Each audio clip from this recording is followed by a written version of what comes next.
নমস্কার, আপনাদের সবাইকে স্বাগত জানিয়ে শুরু করছি আমাদের এই মুহূর্তের এখনকার অনুষ্ঠান হেলথলাইন।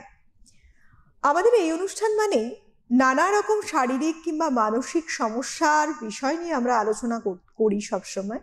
বিভিন্ন রকম রোগ তো শুধু শরীরেই নয়, রোগ মনেরও হয়।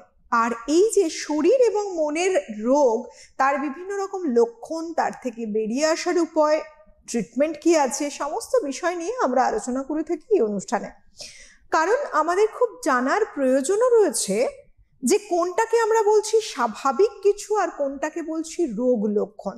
কারণ অনেক রোগ লক্ষণকে খুব হালকাভাবে নেওয়া হয়, পরবর্তীকালে দেখা যায় যে সেই হালকা জিনিসগুলো যেগুলো মনে হচ্ছিল খুব স্বাভাবিক লক্ষণ, আদতে কিন্তু তা নয়, বরং এর পেছনে কোনো রকম রোগ জুড়ে আছে। বিশেষ করে আমরা মানসিক রোগ, তার কারণ এবং লক্ষণ এই নিয়ে খুব একটা বেশি কথা বলি না, কারণ আমরা বুঝতেই পারি না। অথচ বর্তমান সময় দাঁড়িয়ে মানুষ তার দৈনন্দিন জীবনে নানা রকম স্ট্রাগলের মধ্যে দিয়ে কিন্তু যাচ্ছেন। প্রত্যেকেরই স্ট্রাগল আছে নিজের নিজের মতো, আর এই স্ট্রাগল ফেস করতে গিয়ে নানা রকম পরিস্থিতির শিকার হন মানুষ।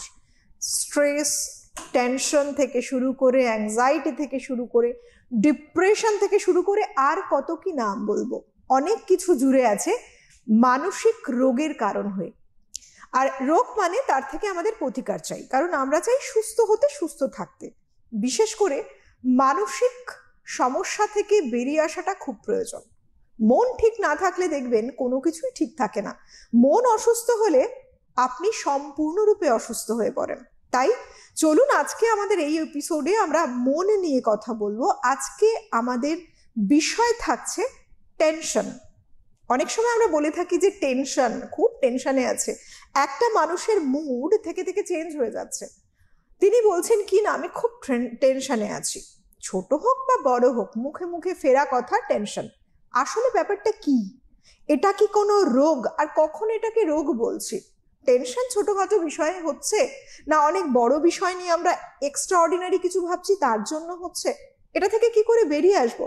যদি দীর্ঘদিন এরকম একটা পরিস্থিতি পুষে রাখি, কি সমস্যা হতে পারে, সব বিষয় নিয়ে আমরা আলোচনা করব। আমাদের স্টুডিওতে সরাসরি উপস্থিত রয়েছেন এমডি সাইকিয়াট্রি ডক্টর অরুন্ধতী বিশ্বাস। প্রথমে অনেক স্বাগত ডক্টর আপনাকে। Thank you. আমরা এই টেনশন আজকে যখন বিষয়টাকে রেখেছি, টেনশন কিন্তু আমাদের কম বেশি প্রত্যেকের রয়েছে এবং খুব ইউজ টু এই কথাটার সাথে আমরা। কেন? কোনো কিছু হচ্ছে, ভালো লাগছে না, দূর, খুব টেনশনে আছি, এটা আমরা বলেই থাকি ডক্টর আকসার, ছোট থেকে বড় বিভিন্ন বয়সের মানুষ। কিন্তু এই যে টেনশন, যাকে আমরা টেনশন বলছি, কোন সময় টেনশনটা প্রকৃত অর্থেই একটা সমস্যার কারণ হতে পারে সেটাই বরং জানি শুরুতেই। মানুষ মাত্রই টেনশন হয়। টেনশন করাটা আমি বলবো ইটস নাথিং অ্যাবনর্মাল। ছোট থেকে বড় সমস্ত এজ গ্রুপের মানুষের মধ্যে স্বাভাবিকভাবে টেনশন আসে। ছোটদের ক্ষেত্রে স্কুলের অ্যাকাডেমিক্সের টেনশন, এক্সট্রা কারিকুলার অ্যাক্টিভিটিসের টেনশন, মাঝ বয়সীদের ক্ষেত্রে কলেজ অ্যাকাডেমিক্স, ওয়ার্ক প্লেস অথবা ক্যারিয়ারের টেনশন। সময়ের সাথে সাথে যখন বয়সের কাঁটাটাও এগিয়ে যায়, তখন সংসারের টেনশন, বাচ্চা কাচ্চা বড় করার টেনশন, তার সাথে সাথে বাড়িতে যারা আদার্স যারা মেম্বার্স রয়েছেন তাদের শরীর স্বাস্থ্য নিয়ে টেনশন। তো টেনশন করাটা ওতপ্রোতভাবে আমাদের জীবনের সাথে জড়িত। এটা একটা সহজাত প্রবৃত্তির মতন। কিন্তু সমস্যার কারণ তখন গিয়ে দাঁড়ায় যদি সেটা আমাদের ডে টু ডে অ্যাক্টিভিটিসে বাধা দিতে শুরু করে। আমাদের এডুকেশন বা আমাদের ওয়ার্ক প্লেস অথবা আমাদের ডেইলি অ্যাক্টিভিটিসে ইম্প্যাক্ট ফেলতে শুরু করে, আমাদের ফিজিক্যাল অথবা মেন্টাল হেলথের ওপর ইম্প্যাক্ট ফেলতে শুরু করে, তখন আমি বলবো সেটা টেনশন করার কারণ এবং সেটা তখন কনসার্নিং। তো মূলত এই যে টেনশনটা একটা চিন্তা করার কারণ, কোথাও একটা গিয়ে সমস্যা ক্রিয়েট করতে পারে, এই যে বিষয়গুলো, তার জন্য নিশ্চয়ই কোনো কোনো লক্ষণ আছে যেটা বলা যায় যে একটা আউট অফ কন্ট্রোল ফেজে মানুষ রয়েছেন। এবং মানুষ সত্যি বলতে এরকম ফেজে খুব প্রবলেম ফেস করছেন সব ক্ষেত্রেই। তো কি কি বেসিক্যালি উপসর্গগুলো দেখা যায় যে মানুষটা ধীরে ধীরে সমস্যার দিকে এগোচ্ছেন এবং এটা ভবিষ্যতে আরো অনেক রোগ ক্রিয়েট করতে পারে?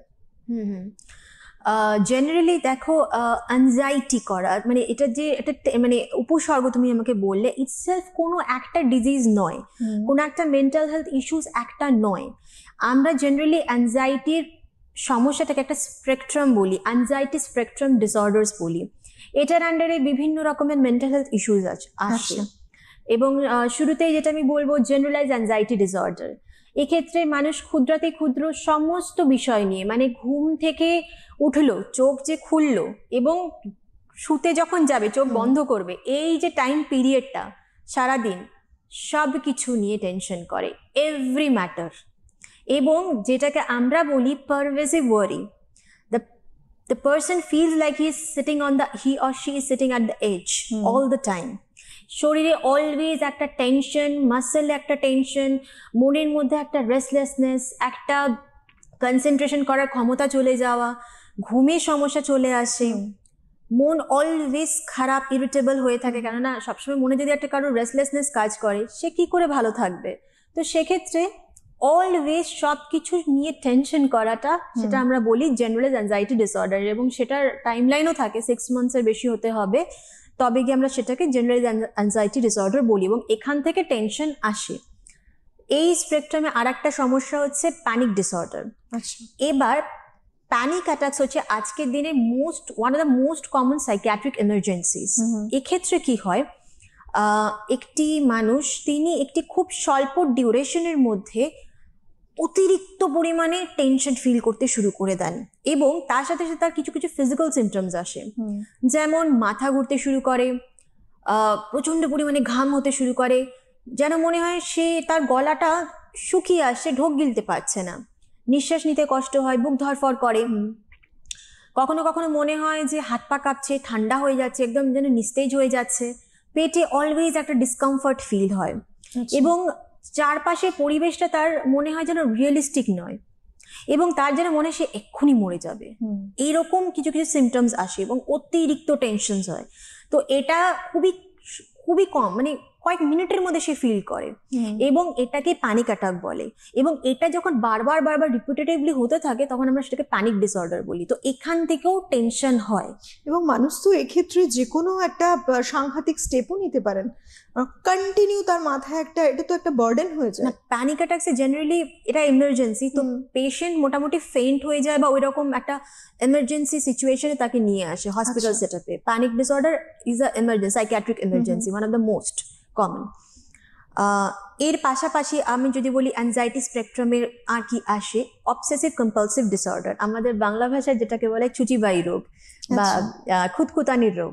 এক্ষেত্রে কি হয়, এখান থেকেও টেনশন আসে। কিভাবে আসে, তার মাথায় যে বিষয় নিয়ে চিন্তা করার কথা না, হ্যাঁ, আজকের প্রেক্ষাপটে দাঁড়িয়ে সেই বিষয় নিয়ে তার চিন্তা করার কোনো দরকার নেই, কিন্তু বারবার তার মাথায় চিন্তাটা চলে আসছে, এবং সে চেষ্টা করছে চিন্তাটাকে আটকানোর, কিন্তু সে পারছে না। এবং এই চেষ্টা করাটা এবং বারবার চলে আসাটা মনের মধ্যে সেই চিন্তা, এর মধ্যে যে একটা সংঘর্ষ হয়, সেখান থেকে যেন একটা টেনশন ক্রিয়েট হয়। যেমন সে কোথাও একটা নোংরা দেখেছে, হ্যাঁ, বা কোথাও একটা নোংরা পড়ে থাকতে দেখেছে, সেটা বারবার চিন্তা করছে যে এখানে নোংরা দেখলাম, কখন গিয়ে আমি হাতটা বাড়িতে ধোবো, বা তার হাতে নোংরা লেগেছে, সে ভাবছে আমি কখন হাতটা ধোবো। এই যে হাতটা যতক্ষণ না সে ধুচ্ছে, ততক্ষণ তার মধ্যে চলতে থাকে যে ইস কখন ধোবো আমার হাতে নোংরা, বা আমি এখানে নোংরা দেখেছি। এই যে বারবার চিন্তাটা আসছে, হয়তো সে বুঝতে পারছে যে এটা হয়তো দরকার নেই, পরে ধুলেও চলবে, কিন্তু তার মাথায় চলে আসছে। হয়তো সেটাকে আটকানোর জন্য সে অন্য কোনো চিন্তা করে সেই চিন্তাটাকে আটকানোর চেষ্টা করছে, কিন্তু পারছে না।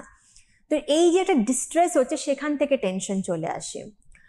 আবার কখন পারফেকশনিজম থেকে আসে। কিরকম ভাবে, কিছু কিছু মানুষ আছেন যারা পারফেক্ট না হওয়া অব্দি তার মাঝখানে একটা মধ্যে একটা দ্বিধা, মানে সংঘর্ষ চলতে থাকে, কখন ওই কাজটা আমি পারফেক্টলি করব, এবং এই পারফেক্টলি করব কখন, এই যে চিন্তাটা বারবার মাথায় আসে, সেখান থেকে তার অ্যাংজাইটি হতে শুরু করে দেয়।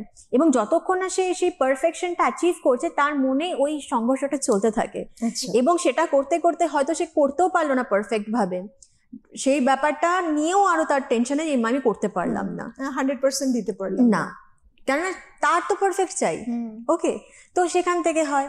আবার কিছু কিছু সময় এটা হয় যে কোথাও একটা জিনিস ব্যাঁকা দেখেছে, কখন আমি সেটাকে সোজা করব, আচ্ছা, করতে পারছে না ওই টাইমে, হয়তো ব্যাঁকা দেখেছি কখন সোজা করব, এবং মাথার মধ্যে ওটাই চলছে, সে বুঝতে পারছে কিন্তু আটকাতে বেরিয়ে পারছে না, আসতে পারছে না আটকাতে ওর পারছে থেকে। না। হয়তো সেটাকে আটকানোর জন্য সে কখনো কখনো মানুষকে দেখা যায় ব্যাক কাউন্টিং করছে বা অন্য কোনো চিন্তা দিয়ে সেটাকে রিপ্লেস করার চেষ্টা করছে, কিন্তু পারছে না। এমনও হয় যে তার মনের মধ্যে এমন কিছু চিন্তা চলে আসছে ভগবানকে নিয়ে, যে ভগবানকে সে কোনোভাবে অপমান করে ফেলছে, এরকমও দেখা যায়, যেটাকে আমরা ব্লাসফেমি বলি। ভগবানকে নিয়ে কোনো রকমের সেক্সুয়াল চিন্তা চলে আসছে, অথবা ভগবানকে সে কোনো রকম ভাবে অপমান করছে, যেমন তার মনে হয়তো চিন্তা চলে এসে হয়তো ভগবানকে ভগবানের গায়ে থুতু ফেলছে, বা ভগবানকে লাথি মারছে, ভগবানের ফটোতে লাথি মারছে, এরকমও হয়। এটা তার ব্যাক অফ মাইন্ড চলতে ব্যাক অফ মাইন্ড তার মনেই চলে আসে সব সময়, মানে মোস্ট অফ দ্য টাইম চলে আসে, এবং সেটার জন্য সে ভাবছে বাবা আমি তো আমার ঠাকুরকে নিয়ে এরকম করে কেন ভাবছি।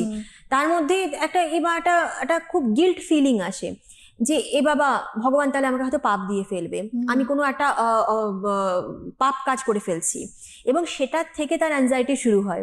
আচ্ছা, কেন সে তো পারছে না, সে বারবার ভগবানের নাম জপ করছে, যে ভগবান ভগবান করে জপ করে চলেছে, হয়তো ভগবানের দিকে তাকাচ্ছে না, কেন তাকালে হয়তো তার মনে ওরকম চিন্তা চলে আসবে। তো সেটা সে ট্রাই করছে, এবার এই ট্রাই আর মাথার মধ্যে চলে আসা, এর মধ্যে যে সংঘর্ষটা, সেখান থেকে আসতে থাকে অ্যাংজাইটি।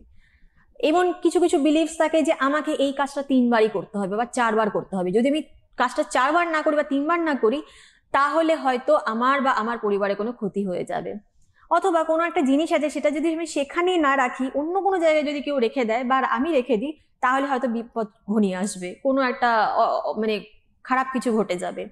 তো সেটা এই রকম বিলিফ থেকে সে হয়তো করতে পারলো না, সেখান থেকেও তার টেনশন চলে আসে। তো অবসেসিভ কম্পালসিভ ডিসঅর্ডার, এই ছুঁচিবাই রোগ যেটা, সেখানে এই অ্যাংজাইটি গুলো আসে এই সমস্ত জায়গা থেকে, সোর্সেস থেকে। আচ্ছা, ওকে, তো এটা হচ্ছে অবসেসিভ কম্পালসিভ ডিসঅর্ডার। এরপর আমি যেটা বলবো, যেটা যেখান থেকে টেনশন আসতে পারে, সেটা হচ্ছে PTSD, post traumatic stress disorder. এক্ষেত্রে হয়তো কোনো ব্যক্তি তিনি 1 মাস হয়ে গেছে কোনো একটা সাংঘাতিক কোনো পরিস্থিতি বা কোনো ঘটনার শিকার হয়েছেন, তো সেই ঘটনার কথা মনে পড়ছে হঠাৎ হঠাৎ করে, এবং যখনই তার মনে পড়ছে তিনি বেশি উত্তেজিত হয়ে যাচ্ছেন, অ্যাংজাইটি বেড়ে যাচ্ছে। আচ্ছা, ঠিক আছে, বা সেটার জন্য তিনি সেই জায়গায় যাওয়া বন্ধ করে দিয়েছেন, সেই রাস্তায় যেখানে ঘটেছে বা স্থানকাল পাত্র সেটা অ্যাভয়েড করতে শুরু করেছেন, কেননা যেটা যখনই তার মনে আসে তিনি উত্তেজিত হয়ে যান, যেটাকে আমরা হাইপার ভিজিলেন্স বলি। তো সেটা তিনি পারপাসফুলি অ্যাভয়েড করছেন, এবং মাঝে মাঝে যখনই মাথায় আসছেন উত্তেজনা বেড়ে যাচ্ছে, অ্যাংজাইটি বেড়ে যাচ্ছে, টেনশন বেড়ে যাচ্ছে। তো সেটা হচ্ছে পিটিএসডি। এরপর যেটা হচ্ছে সোশ্যাল অ্যাংজাইটি ডিসঅর্ডার, এটাও খুব কমন। এক্ষেত্রে ব্যক্তিবিশেষ তিনি হচ্ছেন সোশ্যাল গ্যাদারিংসে বা মানুষের সাথে মিশতে দ্বিধাবোধ করেন। তিনি বোধ করেন যে তিনি হয়তো যদি মানুষের সাথে মেশেন বা কোনো একটা গ্যাদারিংসে যান, সেখানে গেলে কি হবে, মানুষ তাকে হয়তো জাজ করবে, তিনি হয়তো কোনো না কোনোভাবে কৌতুকের পাত্র হয়ে যাবেন, তার নিজের সম্পর্কে যে বলবো নিজের সম্পর্কে সেলফ এস্টিমটা যেটা, সেটা একটু কম থাকে, সেই কারণে তিনি মিশতে চান না। তো এর ফলে যেটা হয়, তার সোশ্যাল গ্যাদারিংসে যাওয়া, মানুষের সাথে মেশা, হ্যাঁ, কাজের জায়গা, সোশ্যালি সব জায়গায় একটা যেন সমস্যা হয়ে যায়, কেননা তিনি গেলেই তিনি মনে করেন যে তার এক্সট্রিম অ্যাংজাইটি ফিল হচ্ছে, প্রচন্ড টেনশন ফিল হচ্ছে, কিছু না কিছু একটা খারাপ হয়ে যাবে, লোকজন আমাকে খারাপ ভাবে, তার থেকে বেটার আমি বেরোবই না, আমি মিশবই না। তো সেটা একটা টেনশনের কারণ হয়ে যায় তাদের ক্ষেত্রে, সোশ্যাল অ্যাংজাইটির ক্ষেত্রে। এরপর যেটা হচ্ছে কিছু ফোবিয়াস, স্পেসিফিক ফোবিয়াস থাকে। এক্ষেত্রে মানুষের ইররেশনাল একটা ফিয়ার থাকে কোনো স্থানকাল পাত্রর প্রতি, যেমন কারোর বন্ধ জায়গায় অতিরিক্ত সমস্যা, মানে প্রচন্ড ভয় কিছু একটা হয়ে যাবে, খোলা জায়গায় কিছু একটা হয়ে যাবে, অ্যাভয়েড করতে শুরু করেন, হাইটে ভয়। এটা তার নিজের জন্য কিন্তু কষ্টকর একটা পরিস্থিতি। অবভিয়াসলি তিনি ইভেন এমনও হয় যে তিনি হয়তো ছবি দেখছেন, মেন্টাল পিসটাই নষ্ট।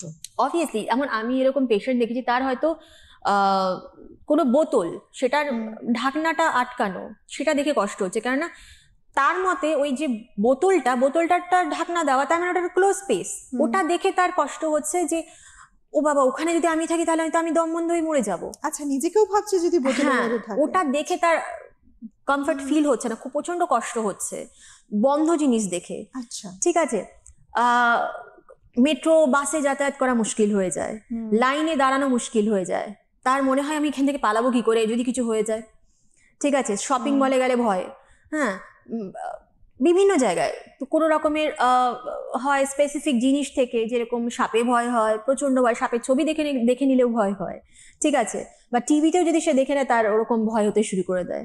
তো সেগুলোতে স্পেসিফিক ফোবিয়াস, এখান থেকেও টেনশন আসতে পারে। আচ্ছা, এছাড়া যেটা হয় সেপারেশন অ্যাংজাইটি। এবার এটা হচ্ছে একটা ইন্টারেস্টিং ফ্যাক্ট। এখানে ব্যক্তিবিশেষ তিনি ফিল করেন যে তিনি তার বাড়ি বা তার কাছের মানুষগুলোর কাছ থেকে যদি দূরে যান, তাহলে ইদার তার বাড়ির বা তার কাছের মানুষগুলোর কিছু হয়ে যাবে, যার ফলে কি হবে, তিনি আর তাদের সাথে দেখা করতে পারবেন না, অথবা তিনি যদি বাইরে যান তাহলে হয়তো তার কিছু একটা হয়ে যাবে, হয়তো তার অ্যাক্সিডেন্ট হয়ে যাবে, অথবা তাকে হয়তো কেউ কিডন্যাপ করে নেবে, সেটা তিনি মনে মনেই ভেবে নেন। ঠিক আছে, এবং যার ফলে কি হবে, তিনি আর বাইরে যেতে ভয় পান। খুব স্বাভাবিক, বাইরে যাব না, কেননা এটা আমি যদি বাইরে চলে যাই তাহলে আমি আমার ফ্যামিলি বা আমার ঘরে আর ফিরতে পারবো না, আমি আর তাদের দেখতে পারবো না। তো পুরোপুরি তারা অ্যাভয়েড করেন বাইরে যাওয়া। Separation from the closed ones becomes very fearful for them. তো সেক্ষেত্রে সেখান থেকেও টেনশন আসতে পারে। তো ওভারঅল বিভিন্ন সোর্সেস আছে, বুঝতে পেরেছো তো, মানে বিভিন্ন জায়গা থেকে টেনশন আসতে পারে, অ্যাংজাইটি আসতে পারে।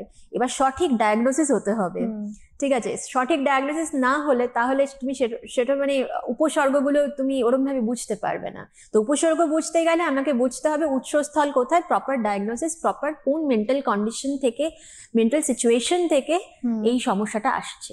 মানে এটা কিন্তু খুব টাফ একটা জব, যে মানুষের যে মনের চিন্তা ভাবনা সেগুলো সে নিজেও বুঝতে পারছে না, অথচ তার অজান্তেই মাথায় এমন কিছু টেনশন চলছে যার কোনো যুক্তি নেই, যার কোনো ভিত্তি নেই, তিনি অ্যাভয়েড করতে চাইলেও অ্যাভয়েড করতে পারছে না। যতগুলো কারণ বললেন, এটা খুব স্বাভাবিকভাবেই বলা যায় যে মানুষের জীবন কিন্তু এটা দুর্বিষহ, যে মানুষটা সিচুয়েশনটা ফেস করছে, অথচ সমস্যা তখন ক্রিয়েট হচ্ছে তার সারাউন্ডিং এ যারা রয়েছে তারা বেশিরভাগ সময় মানুষটাকে ঠিক করার কাজে ব্যস্ত হয়ে পড়ে।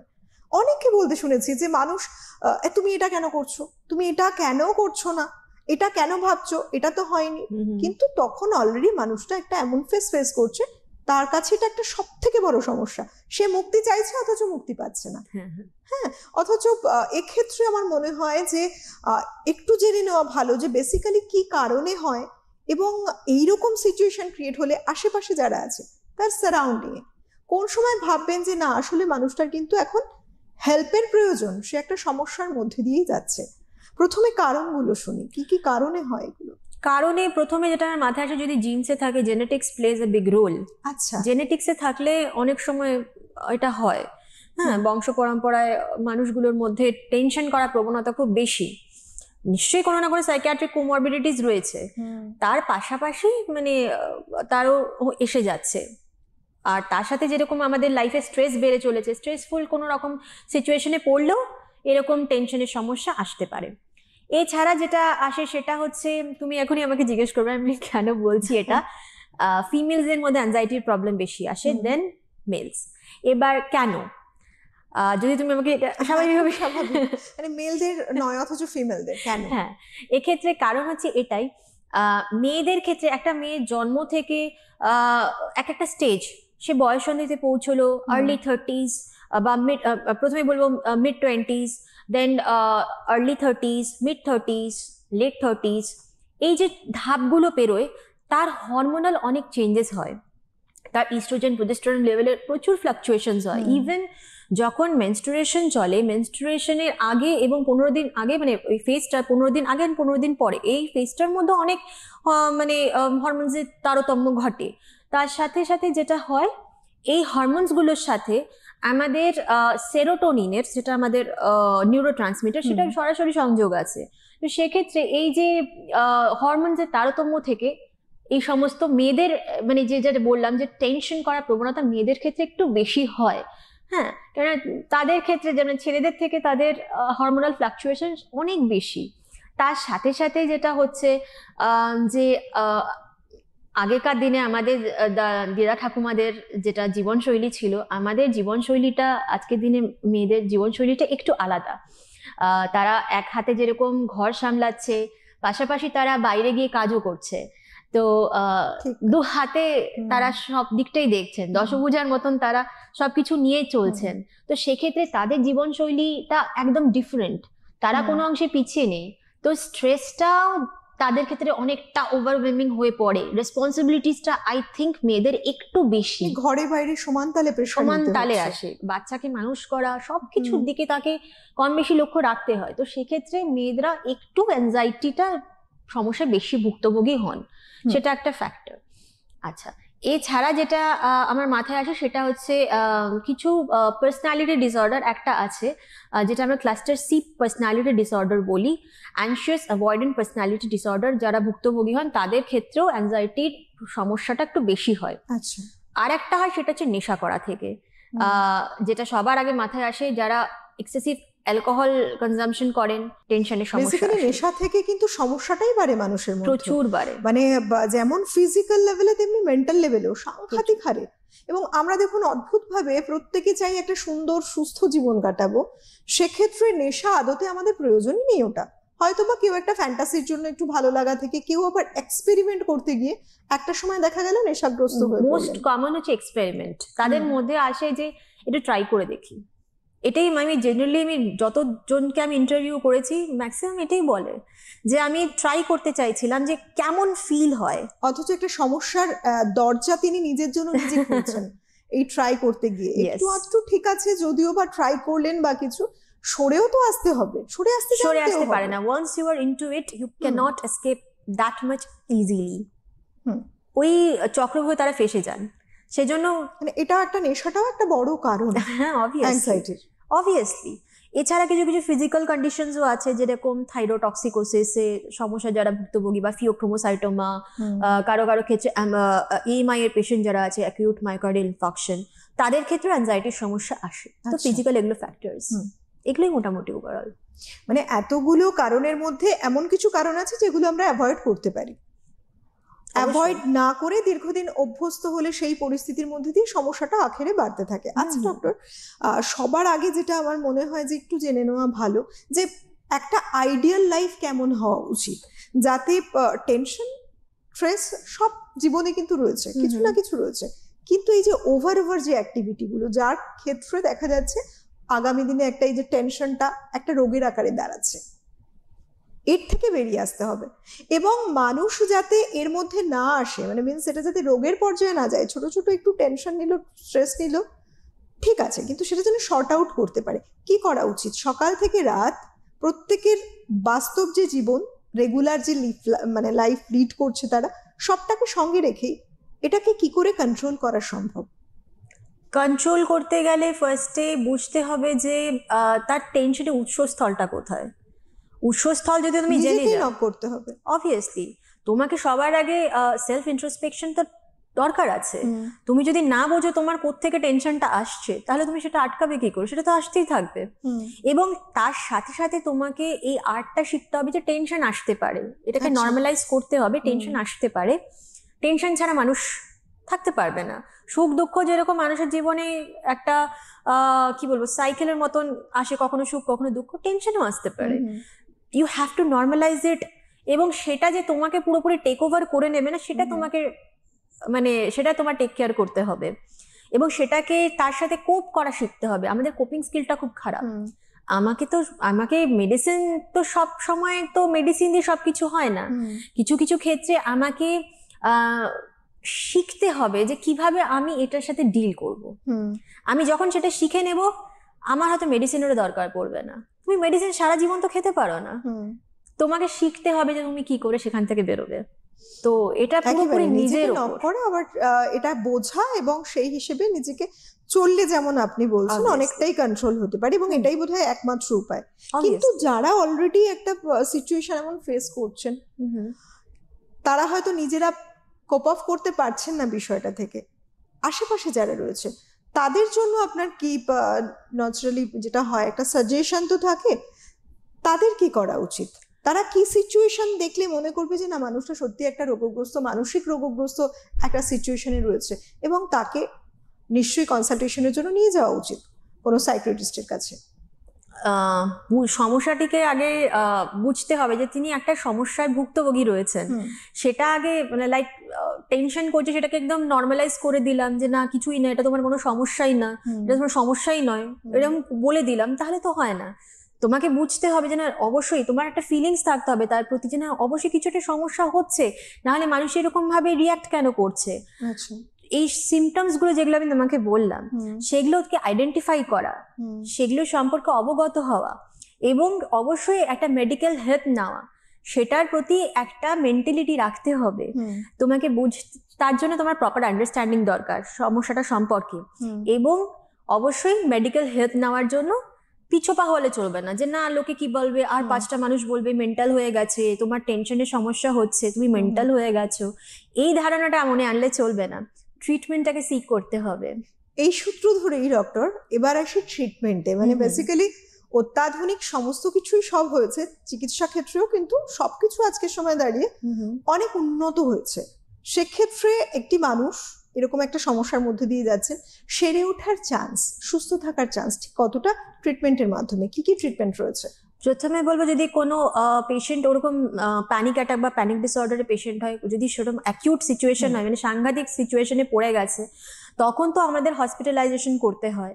আদারওয়াইজ যদি নর্মাল তিনি যদি মানে থাকেন, ওরকম সাংঘাতিক সিচুয়েশনে পড়েননি, মানে একদম পুরো প্যানিক অ্যাটাকে পেশেন্ট নন, নর্মালি যেগুলো আমি আদার সিমটমস বললাম, আদার মেন্টাল হেলথ ইস্যুস, সেক্ষেত্রে আমরা আউটডোর বেসিসে ট্রিটমেন্ট করি। বিভিন্ন রকমের treatment available. First of all যেটা আমরা করি মেডিকেশনসে রাখি, যদি মেডিকেশনস দরকার হয় আমরা দেখে নিই সেটার জন্য তার specific mental health issues related, মানে আমাদের সেরকমভাবে আমরা মেডিসিনস কিউরেট করি।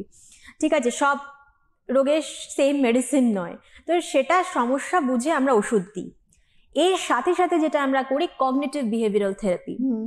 সেক্ষেত্রে যেটা হচ্ছে আমরা টার্গেট যেটা করি সেটা হচ্ছে আমাদের যেটা আমাদের ভাবনা, থিঙ্কিং প্রসেস, যেটা সেই থিঙ্কিং প্রসেসটাকে আমরা টার্গেট করি।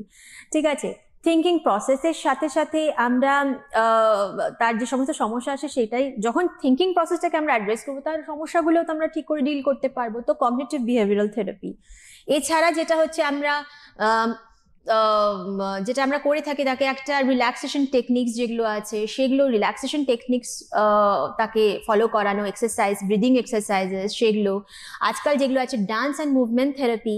ঠিক আছে, জেনারেলি বলা হয় যাদের টেনশন অ্যাংজাইটি তাদের লোয়ার পোর্শন অফ অ্যাবডোমেন এবং পেলভিসে থাকে, সেখানে গিয়ে অ্যাকুমুলেট হয়, তো সেক্ষেত্রে ডান্স অ্যান্ড মুভমেন্ট সেটাকে রিলিজ করতে হেল্প করে। এছাড়া আরও আছে বিভিন্ন রকমের থেরাপি, মিউজিক থেরাপি, তো ওভারঅল সব কিছু নিয়ে কম্বাইন্ড অ্যাপ্রোচ। একেবারেই তাই, মানে আজকের সময় দাঁড়িয়ে সমস্ত ক্ষেত্রেই অত্যাধুনিক চিকিৎসা ব্যবস্থা রয়েছে, সেরে ওঠা যায়, মানসিক রোগ থেকেও বেরিয়ে আসা যায়, শুধু আইডেন্টিফাই করতে হবে এবং সঠিক সময় সাইকিয়াট্রিস্ট যারা রয়েছেন সাহায্যের জন্য সবসময় তাদের কাছে পৌঁছে যেতে হবে। অনেক ধন্যবাদ জানাবো ডক্টর আপনাকে, ধন্যবাদ জানাবো আপনাদের সবাইকে। খুব ভালো থাকুন, সুস্থ থাকুন, নমস্কার। নমস্কার।